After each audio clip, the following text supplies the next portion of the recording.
In August 1971, the French government sent a warship to New York Harbor, not to invade, but to collect gold. France had played by the rules. They held dollars. They wanted what those dollars were supposed to be worth. The U.S. Treasury said no. And in that single refusal, a 2,000-year-old playbook was updated for the modern world. By the end of this, you'll understand why the most powerful financial weapon in history was never invented by America, and why that almost doesn't matter anymore. Here's a question you can answer in 5 seconds. When you think of a currency backed by nothing, which empire comes to mind first? I'd bet you said America. You'd be wrong. And that gap between what you assumed and what actually happened is exactly what this is about. Every empire that ever dominated trade did one thing first. It made its coin the only legal way to pay taxes. Not the best coin, not the most valuable, the only one accepted at the gate. Rome understood this before anyone else systematized it. By 100 CE, the silver denarius wasn't just currency, it was the mechanism of control. Provinces from Britannia to Egypt had to acquire denarii to hand them straight back to Caesar as tax. That forced every conquered economy into a permanent chase. You didn't trade in denarii because they were good. You traded in them because refusal meant soldiers at your door.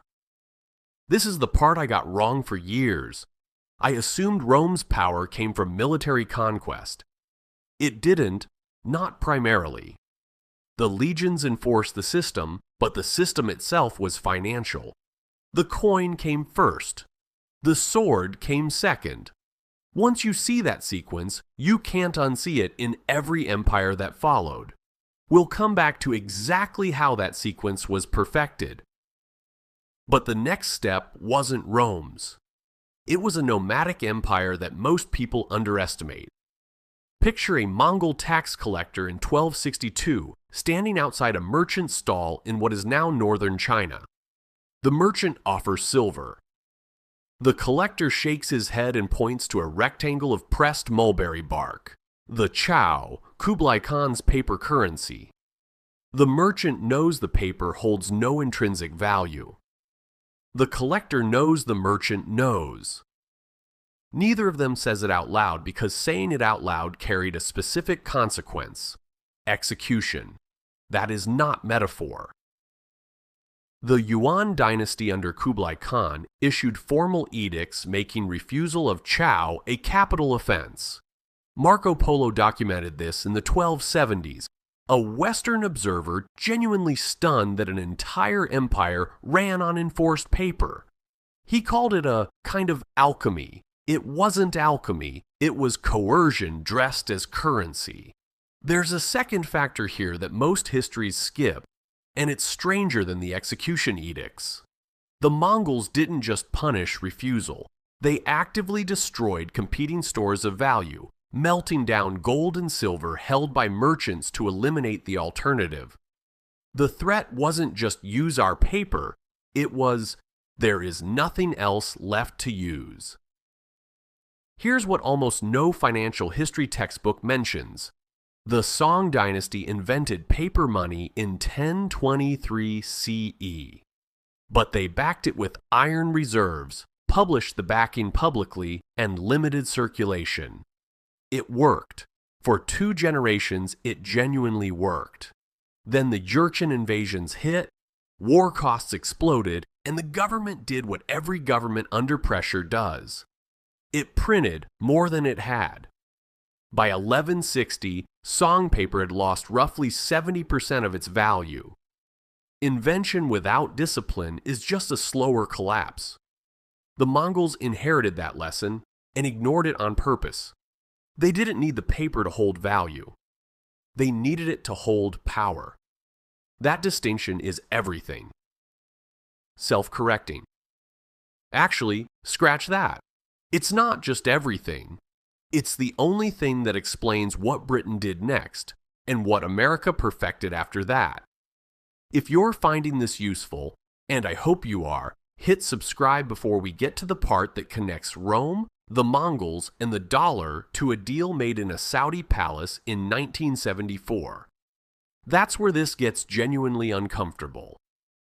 In July 1944, a British economist named John Maynard Keynes walked into the Mount Washington Hotel in Bretton Woods, New Hampshire, carrying a proposal. He wanted a neutral global currency, something called the Bancor, so no single nation could weaponize its money supply against others. The Americans listened politely. Then they rejected every word of it. Harry Dexter White, the U.S. negotiator, had a simpler plan. The dollar would become the world's reserve currency, fixed to gold at $35 per ounce. Every other currency would fix to the dollar. Keynes flew home having watched Britain hand over 300 years of financial dominance in a single week. He died 2 years later. Bretton Woods wasn't a negotiation. It was a handover. And the system it built was designed with one silent assumption baked in, that America would always hold enough gold to back its promises. That assumption had a 27-year shelf life. This is where the French warship comes back into the story.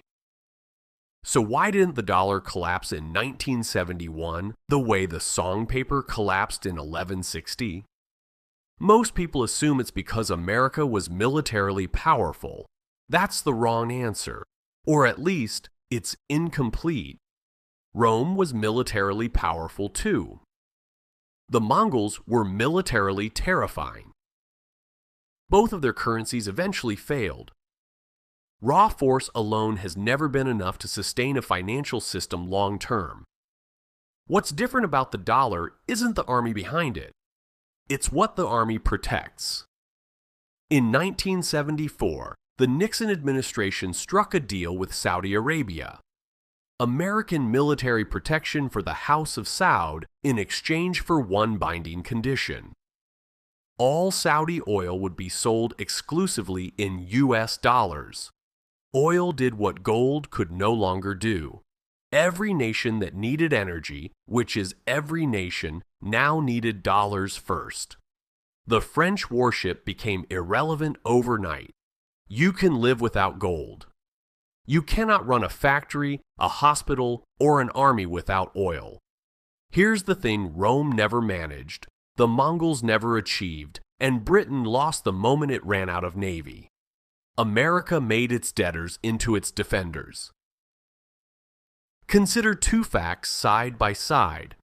China holds approximately $800 billion in U.S. Treasury bonds as of 2024. If the dollar collapses, China loses more than any other foreign creditor. Africa's sovereign debts, mostly IMF loans denominated in dollars, would become unpayable overnight if the dollar hyperinflated. The entire world now has a financial stake in keeping the American illusion alive.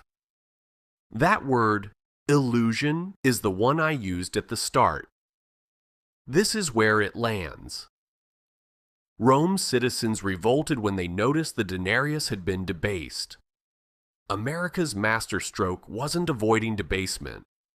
It was making sure that when the debasement came, everyone on Earth had already signed up to pretend it hadn't.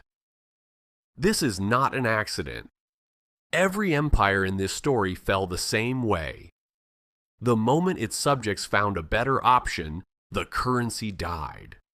Rome's denarius fell to barter. The chow died when the Ming offered stability. The pound died when America offered size. The dollar won't fall when people stop believing in it. It'll fall when they find something they believe in more. The question is whether it comes before or after you're ready for it. Not professional advice. Consult a qualified expert as needed.